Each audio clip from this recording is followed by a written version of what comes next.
Halo, aku Mega. Aku seorang ilustrator dari Bandung. Halo, nama aku Miao, biasa dipanggil Mao, seorang ilustrator dan yang sering melakukan kegiatan street art di Bandung.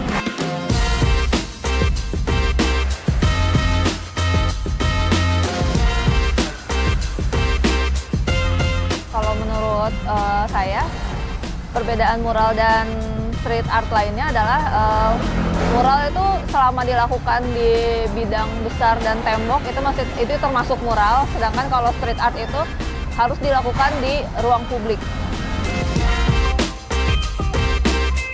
Ibaratnya aku bisa kenal dengan teman-teman lain dengan kultur dan bahasa mereka yang berbeda di negara manapun.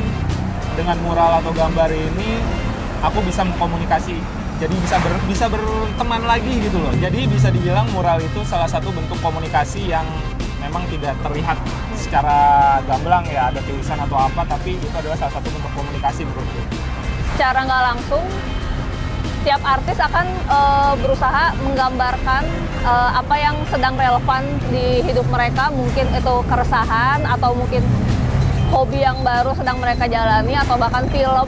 Itu salah satunya juga saya kayak gitu, karena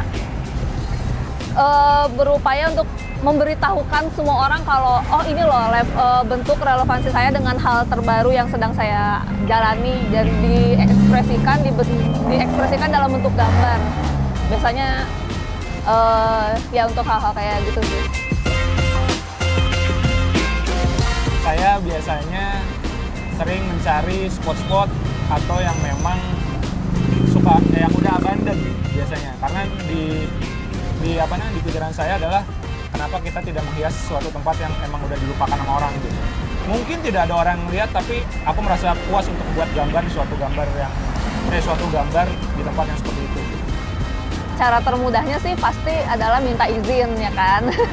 Kalau untuk tempat-tempat yang memang bisa dibilang aman, udah pasti emang harus cari tempat yang abandoned. Setuju sama Bang Mo. Itu emang paling umum. Oke, yang dimaksud dengan sacred wall adalah sebuah tembok yang memang diperuntukkan atau yang sama penggiat-penggiat street artist atau muralis gitu, itu tembok yang nggak boleh sembarangan kalian gambar gitu. Ada salah satu sacred wall yang aku tahu, yakni Red Wall di Jakarta. Dan di situ isinya itu biasanya orang-orang yang tanda kutip sudah kita bilang, oh mereka udah mulai duluan nih movement ini di Indonesia gitu. Biasanya yang aku tahu yang di sana tuh yang pernah menggambar ada Darbots, ada Om Kutu, dan kawan-kawan lainnya yang kita anggap memang memulai movement ini di Indonesia. Dan itu nggak sembarangan orang boleh niban atau nggak bikin karya di situ. Kode etik dalam dunia mural berkembang sebenarnya nggak ada suatu catatan yang tertulis gitu ya. Ini adalah kita ngomongin tentang attitude, jadi kayak beberapa memang sudah ada yang tidak tertulis yang setiap penggiat ini tahu gitu. Salah satu contohnya adalah tiban meniban gitu, tiban meniban seperti itu.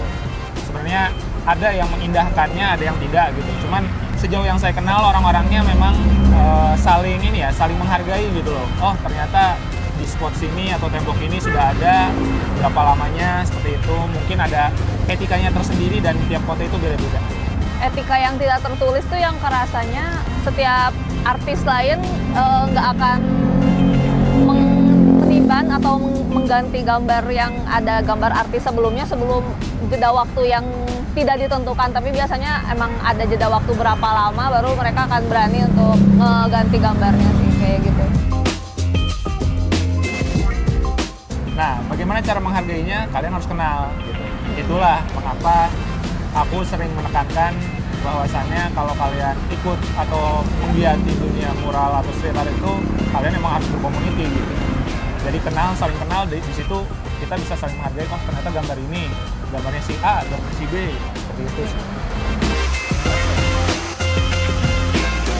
Gimana caranya nilai-nilai yang tidak tertulis ini agar bisa tetap relevan? Tentu saja kita harus sering ngobrol dengan para penggiat lainnya, terus sering nongkrong di komunitasnya gitu, cari tahu. Nah, sehingga di sini tuh yang baru-baru pun bisa mengetahui, oh ternyata ada nilai-nilai yang tidak tertulis nih, yang kalau misalnya kalian penggiat street art atau ingin terjun dalam dunia street art tuh kalian bisa tahu gitu. Memang tidak tertulis, makanya dibutuhkan adalah ngumpul atau enggak berkomunitas dengan para penggiat lainnya seperti itu.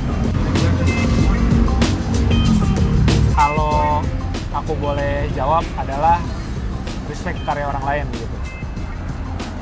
Contohnya membuat gambar yang lebih bagus daripada gambar yang lama seperti itu. Dan bisa mengcover, maksudnya jangan disisain gitu, gambar yang lamanya tuh jangan ada setengah doang gitu. Nah itu kalau bisa memang harus digambar full, dibagusin lagi, di refresh gitu. Itu menurutku kode etik atau enggak norma-norma yang basic yang harus diketahui oleh para penggiat muralis atau street art seperti itu.